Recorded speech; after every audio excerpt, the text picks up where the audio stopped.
Alright fellas, here we're back in our Pokemon Masters video where we ourselves our overview for Benga and Volcarona, who's going to be dropping in a few hours from the time of this uploading.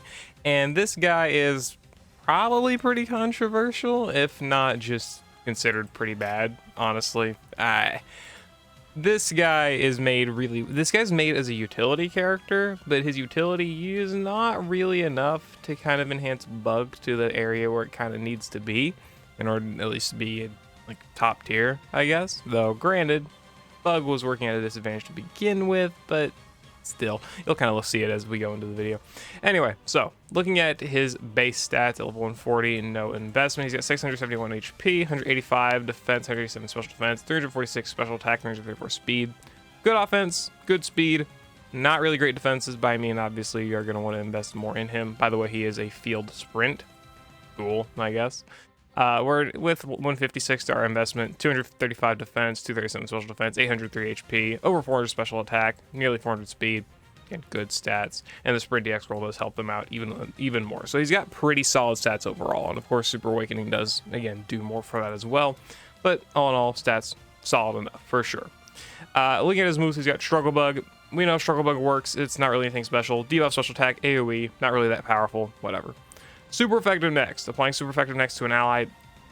This is very exclusive to the damage challenge, or I guess Dahlia, right? There's not really any other use with this.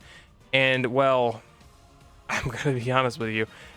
This is like good utility for the damage challenge, but I mean, it's for 2 out of 18 stages and any super sparring that may come with it. I think that's something to consider. Of course, there's also going to be ones in the case like the current one where they might have off type enabled, but you know, there's a lot of options for that. So like, I'm just saying, like, having super, if it's built into like a damage dealing character or supportive characters as like grid or something, that's fine. If they can apply super effective next to allies and stuff, like, that's good because it's an optional ability. But if it's like one of the main centerpieces of your kit taking up an entire move slot, I think that's a lot less significant unless you're a support character that can fit on a bunch of teams, whereas in Benga's case, you're only going to be using him with Bug. I don't think Super Effective Next is that great in that regard. Anyway, Swarming Flames Bug Buzz. It's so funny that they did not give this guy Quiver Dance. They've not given a single Volcarona Quiver Dance in this game. It's 1 gauge, 2 uses, 144 power, targets all enemies. Activates whenever the trainer uses any move once, and it cannot be deactivated. It lowers enemy special defense by 3. Power of the moves not lower for multiple targets. It increases special moves next to all allies by 1. This is good, but I mean, the move's already not that powerful, so you're not really getting a massive damage increase from it, but the special defense debuffs are nice. The big appeal of this guy is that, of course, you're going to be running him with Bug, which you'll see why in a bit, but... no, move gauge acceleration, cool, whatever. But if you run him, you're going to be running him with other Bug types, so I mean, it's good to be running him with Alder, Hilbert, I mean, you know, maybe Holiday Viola, maybe Barry. You know, there's a lot of good bugs that can benefit from the stuff that this guy's going to be able to provide, which we'll go into in a bit. But in the same regard, special defense debuffs, Alder already can provide those very consistently, so can Hilbert. Benga's utility is pretty good because it means that you can kind of skip those stages or like have that stuff go faster. But at the same time, again, it's not like a major utility that no other character can provide, right? So just something to consider. And of course, it's only 2 uses. So it's limited to -6 debuffs, so if enemies buff their stats back, well, not that great. Anyway. Trainer move, see who's stronger, applies gauge acceleration, raises an ally special attack by 4 and crit by 3. Good self-sufficiency, good gauge management stuff, so not too bad. And then his sync move doesn't have anything crazy. It's just, of course, got the field and sprint effects, setting bug zone, no extra power multipliers or anything like that. Not really that hard of a hitting sync move. And his passives, he's got Pure Competition, which has max move EX Bug Zone, turns field play into EX Bug Zone after using the user's max move, which is Max Flutterby. This is our first instance of Max Flutterby, and this also does debuff special attack, making those Struggle Bug debuffs a little bit faster, and some extra damage, whatever, right? So the big usage of the max move is being able to actually set Bug Zone, right? Not you. Set Bug Zone, and he also has max move special boost, increasing his special moves next by 2 after using the max move Y. Okay, like that. It's a bit backwards, I would say, because you want to use the buddy move to debuff special defense to enhance your team's damage, enhance his damage, whatever. Okay, I say enhance his damage, but this is the only thing doing damage from him. Anyway, but if you're using the Bug Zone, or if you're using the max move for Bug Zone, then that means getting the special moves next, you kind of want to chain it into this, meaning that the enemies are probably not fully debuffed on special defense. So that's a bit backwards to me, but whatever, it doesn't really matter that much. I guess you do also want to use it first to get the X Bug Zone actually, you know, on the field, which, by the way, that's also one of the effects of this, is that using the max moves is not going to be nearly at max power because it's the actual method that Benga uses to set his Bug Zone. So there's obviously going to be some power lacking there. Anyway, been through enough. Ally sets a Bug Zone, a special boost 1, 100% chance of increasing his own special moves next by 1 when an ally turns field to play in a Bug Zone, and piercing gaze. Bro, wait, I thought this... Wait, what? Field economy 1, okay, it decreases gauge... I just completely misread this guy's kit the first time. This is his only method of buffing ally special moves next? Bro, I thought this passive... I thought this was an AoE passive as well. No, that's even worse. And I thought this should have been an AoE passive. Oh my god, okay. Piercing gaze is nice. I mean, evasion, like ignoring, actually debuff ignoring, stuff like that, that's great. Thumbs up, cool. But bro, him having so much special moves next for it to only be used on 2 instances of a mediocre move is not great. Like, this move hits his hard. This move hits weaker actually than Thunder. Thunder is not that strong. Come on, he's got no multipliers in base.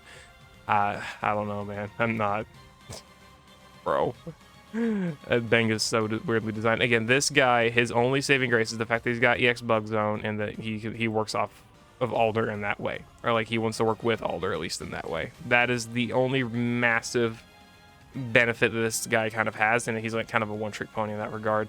Again, super effective next, very damage challenge limited, maybe Dahlia limited, whatever, but for the most part not really that great. And again, you can only use it in 2 damage challenges plus super sparrings.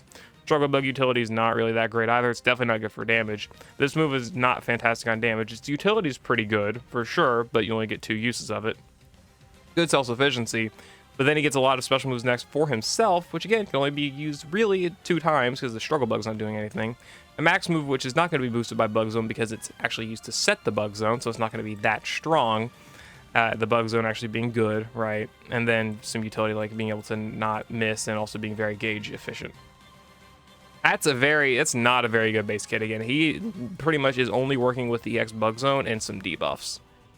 That's not great. That's not great. For a lot of times, it's honestly just going to probably end up being better to not even run him for your Bug Zone setting stuff. I would just run Holiday Bugsy as a support, Viola for nuking. Viola's a good nuker. She's got Static Shock 5, power play. I mean, she's going to be pretty good at nuking. She's got some support stuff as well to buff ally damage. Not here, here, right there. Good debuffs as well, again, to help out with all that stuff, which Benga can only do, you know, special defensive, special attack, at least in base. I don't know. I would honestly just rather run Viola, because at least she's got consistent nuke. And again, I mean, maybe, you know, it's like, oh, you didn't look at his grid yet. Well, spoiler alert, he's only got fucking Smarty Pants as a nuke. That's not that great. Anyway, whatever, doesn't matter. 1 out of 5, we look at Benga. He's got nothing on the 1 out of 5 grid. He does get insect healing, insect acceleration, quick cure. Oh, God. Apply super factor next whenever he uses his trainer move on an ally, so himself. Trainer move NPR, buddy move gauge refresh, struggle bug gauge refresh, and NPR on super effective next. Insect healing and is like, this is good gauntlet stuff for good healing. That's about it. Insect acceleration, I mean, he's pretty good on gauge anyway, but I mean, if you need more, there it is. Alder, I mean, if you don't have Arc Suit Alder, for one, I wouldn't say go for this guy anyway. Just don't waste your time. But if you do, and you don't have Arc Suit Alder, I mean, I could see decent enough usage in like some extra. I don't know. No, I think gauge is fine. I mean, Hilbert's gauge isn't like the best thing in the world, but I mean, you're usually going to bring someone else to help compensate that. Yellow doesn't care for gauge. I think Barry's got recharge. Doesn't Barry have like recharging something? I don't quite remember. Either way, he alternates, so it doesn't really matter that much. I swear Barry had something for gauge, or at least to help with it. I don't know. Whatever. Doesn't matter. This guy's very good on gauge. He's fine. I don't know. I don't think the gauge utility is something that Bug necessarily needed. I think it needed a little bit more on the power department instead. But again, that's mostly probably just how I'm thinking about that. Anyway, Super Factor Next is good for the damage challenge. Again, that's all it's really good for. Same thing with this. This is most of the time you're going to use this on Benga himself, and that Super Factor Next, I guess, is nice, but isn't really needed when he's already got 2 instances of it already, and that can be used to enhance his buddy moves, whatever, you know. And then Train of NPR, it could be good for maxing special attack, but you know, these are like okay utility tiles on a character that's not that great innate. 3 out of 5, he gets sync move up or sync move power ups, Smarty Pants, max countdown 2, ramming speed, dashing team 9, trainer moves out on ally special attack up by 2, super duper effective. Yes, super duper effective 9 on Struggle Bug. There we go. Max flutter by. I can't speak, bro. Power up 100. Max move team free moves next. Okay. More utility for Gauge. Again, I don't really think he needs it. Same with dashing team, but whatever. Ramming speed. Okay. Ramming speed is fine to enhance the damage of this move. It's like, great, he's got multipliers. On a move that you use twice in the fight. Come on, sorry. It's just not that good. That's just not great to me. Again, the sync stuff isn't that great either. I mean, you might want to sync with Benga anyway for his effects, like the sprint countdown and the extra field setting to help extend the bug zone, but the EX bug zone, but this guy would have benefited a lot more if he actually had a good nuke. Like, give him double nodes of power play, or give him Smarty Pants here and like devastation down here, and then like another something, you know, make his sync nuke worthwhile. The one use of it is not enough. At least I don't think so. And with Alder, I don't think his nuke is enough either, but at least under bug zone will be better, but the bug zone setter is not that strong for overall team damage. I really honestly just think it's better to do Alder plus like Cygnus Suit Hilbert. I really just think that's a better way to go about it, honestly.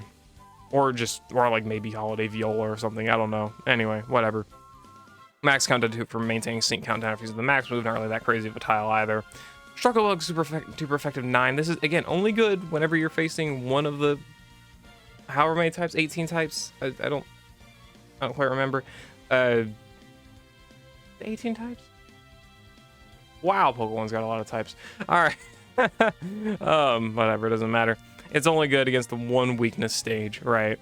So not really that useful in general. And then some extra power on max flutterby, not really going to do too much extra damage anyway, but whatever. I mean, again, this guy does need stuff for power, but his power is already too far gone. If he had like, I don't know, this guy would need like Cygnus Suit Wally level multipliers to have stuff. Like, there is a vast contrast between this guy and Cygnus Suit Wally in terms of being able to do damage with a low power move. Wally's got Disarming Voice, which is already stronger than Struggle Bug. Hits up to 63 damage. He's got here in the multipliers, he's got Confusion Synergy 3, 20% support damage here, and then he's also got stuff in the grid here. Like, let's see, actually, Disarming Voice, Foul Fighting 5, Super Duper Effective 5, I guess if you want to use it, but still, like, and also, you know, if we want to not even consider the Super Duper Effective 5, and we got the multipliers here, look at how much special attack Wally has. Look at this. Look, that's a lot of special attack. Where Benga's got like 460 or something max. Yeah, no, that's a significant difference. So it's not as if Benga's going to be able to do consistent damage outside of bug weak stages with Struggle Bug. So the damage just really isn't happening there. He's got, again, 2 uses of this buddy move. That's great, but it's 2 uses. Come on. Anyway, 4 out of 5, he gets Clever Friend on Super Effective next, as well as Team Max Smarts. I mean, this is a good utility tile because, I mean, you're already wanting to run this guy to support other characters. So at this point, given everything in this grid is mostly for like gauge efficiency or enhancing his damage, which is still not really that great, this is going to be a good enough tile at this point. This is a good tile, which is kind of sad to think about. Anyway, Clever Friend 9 here. This gives an ally special moves next. Again, another good tile. This gives Super Effective next actual utility. Gives you a reason to actually use this. But you got to consider an ally does not get rid of their super effective next if they do not land a super effective attack. So I believe this is right. I could be wrong about this. I'm just thinking about it logically. If an ally already has super effective next on them and you try and use this again to get the Clever Friend next effect, if that move should fail because the ally already has super effective next and this passive should not proc. I believe. I could be wrong, but still I don't think so. And this only applies to the ally that is actually selected by this. So this will be good once, and if you're in actual super effective stages. But if you're in actual super effective stages, a lot of times you're not going to struggle because you're using Arc Alder or Cygnus Suit Hilbert or even like Noland or Viola or Barry. You shouldn't be struggling that bad. Just being honest, unless they make like one of the hardest stages in the game Bug Week or something, right? Anyway, 5 out of 5, Hard Knocks 9, doing random debuffs whenever hitting an enemy with a move, sync move, or max move, targeting that enemy. Good. Debuffs. You know what? Good debuff utility. I like that. Being able to debuff offenses, evasion, accuracy, defenses, speed, anything like that. Great. A little bit slow, but you know what? It's AoE because of Struggle Bug. You can debuff special attack and special defense consistently. Good. You know what? It's a solid tile. Gives them good utility. at 5 out of 5. And then hit attack and special attack down, being able to guarantee debuff attack and special attack on the enemy. He didn't need help in special attack. The attack's good, but it's already kind of double dipping given the hard knocks. So, or at least hard knocks might be double dipping on it, whatever you want to call it. I don't know. Like, these are solid tiles, but I think Benga still just needed more. Like, honestly, I will be flat. I will say his 4 out of 5 and 5 out of tiles have managed to be the best for what he needs to do, which is support his the other characters, if you're going to maintain this type of kit build on him. If Benga is going to have a kit like Struggle Bug, with Struggle Bug and a 2-use mediocre damaging move with solid enough debuffing, he needs better debuffing. Hard not like these tiles are pretty good for that, but honestly, better would be better. Better debuffing would be better for him, as obviously. Better special moves next buffing. This is only by 1 and it's only 1 use, so eh. And this is gonna fail if you use it a second time if you're not facing a super effective enemy that is on type, whatever. This guy could have used, like, if this guy had a passive that was like buff special moves next as by 1 every time the user uses a move, that would have been solid. Wouldn't have been, it still honestly would not have been that great, but it would have been solid. They could have given him a nuke, give him a good consistent nuke that's like 300% multipliers, 250% multipliers, something like that. That would be good. Instead, he does not have that. He's got utility mostly focused on gauge and trying to increase the damage of his 36 base power move here, off of his like 400 and some special attack stat, whatever it is. And that's after Super Awakening level 1. Yeah, 460 special attack stat. Yeah, again, that's mostly my thoughts with Benga there. Anyway, boosting up to 9 out of 5. I mean, he gets up to 400 power on his sync stuff. He gets really solid stat distribution. The power of the buddy move goes up a good deal. The Struggle Bug's still 42 power. It's still not great. Still not going to be that useful. Well, this is passive. Gets Adrenaline 1 at 10 out of 5. Adrenaline 1, Bug Zone Team Sync moves up, and Bug Zone Extension 3. These tiles are good. Adrenaline's kind of whatever. I mean, Adrenaline's not terrible if you can't manage the quad Q, and he's already got Sprint, so it's going to be good for syncing and being sync countdown and stuff like that. It's nice, but this is good. The 20% support, I think this is an ability he honestly would have loved to have as a base ability, honestly, and kind of stack that maybe in the grid here, giving him like 30, 40, 50% sync support. I think that would have been good. And the extension's good. I mean, you're going to want to run it with our bug zone setters to maintain the X bug zone. Having extension's good. So Super Awakening solid. Not that you're ever going to see it because Super Awakening is still so unreadily available. Again, I don't like to hate on Benga just because I don't like Benga, which I don't mind Benga. Let's not get it twisted. Benga's fine. I don't really care one way or the other. It's just he's not really designed well. The one thing that he's got that is really solid is the EX bug zone. And frankly, I think that would just be better to run a character with Alder, like Signature Hilbert, Viola, or any other bug zone setter, frankly. Not Ingo, not you. Benga would be better than you. Sorry, Ingo, I love you, but good lord. But it's just better to run Alder with other characters or wait for future options, if that's who you're trying to boost. And if you're not even trying to boost Alder and you're trying to boost someone like Noland or Hilbert, just stick with your current options. You're good. You're better off going for someone else, unless you want to, for some reason, do like top rank and damage challenge scores or whatever for bug type specifically. I'd hold off. Though bug fans, I guess you're gonna rejoice anyway, and probably still gonna have some form regardless. But just for people who want to like enhance their bug roster, Benga's not really that good to go for. If you want a character that can enhance your bug roster and is good, go for Alder. I mean, Alder's pretty good. I think people are kind of underrating him a little bit, but Alder is legitimately good. And I mean, with current partners, like again, Hilbert, Viola, you know, Bugsy, whatever, he's gonna be pretty solid. And if he gets better future partners that are not Benga, well, he's gonna be very good as well. I think Benga being designed to cater to Alder is good and fine. I don't have an issue with that. I wish he just did it better. I really wish he did. If they made Benga only good to support Alder, like if they give him a passive that says, if the character is of the ally's bloodline, boost ally damage by 60%, I would not care, because then Benga would actually have a good role. But Benga does not really do enough no matter what character you kind of put him with. Even with the EX bug zone, it is frankly just often better to run regular bug zone and another damage dealing character like Signature Hilbert or Nuker like Holiday Viola. That's my thoughts. Let me know what you all think about Benga down in the comments below. Sorry to be overly negative about this character. That's my bad. I'm not trying to be. At least it tells you that I'm not super biased in characters. Granted, I did gas up Signature Lisa a lot, but she's actually really good. Sorry. Peace.